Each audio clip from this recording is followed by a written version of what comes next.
Pitpita na ba na bayag? Sige palagto, baka di kayo na-inform na ngayon ay halimaw na yung batang uhugi na dati nyong in-ignore. Bilang patunay na di kayo makikihanay sa dati nyong in-ignore. Ngayon sa lakas ko pang bumundo, dinigang nalindor.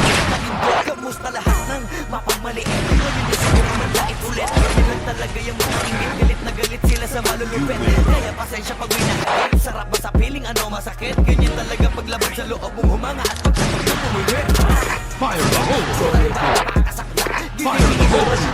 Pero isa ka sa Fire in the hole! sige tigilan nakakabutak. Sa pandinig mo ay masarap.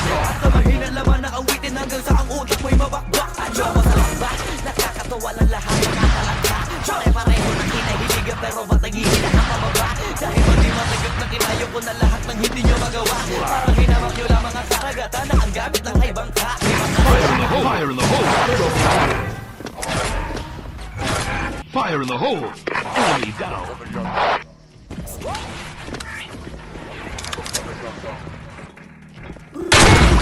Fire in the hole! Makakababata sa trono. Handa naman ako pakinggan kayo. Wag nyo lang ako gawin bobo. Bueno, eto na ang malino na sagot ko sa napakalabo tanong kung bakit ako sumusulat at papatunayan na hindi ako patabon. Alam nyo ba yun? Malamang hindi kasi hindi kayo alisto. Sa sobrang bulag nyo sa katotohanan lahat kayo ay pinilisto.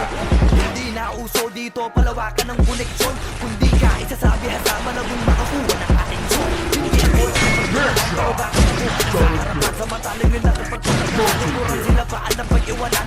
Ako ba ang dapat na alisin? O baka di pa di napansin? Kung totoosin eh mas malaging mo o gani malaging Fire in the hole! Loko na kailangan nyo. Wala na kayong makukulol pa. Sa panahon na to sa listahan na mahusay ako ay nakaburda. Lahat ng walang di ako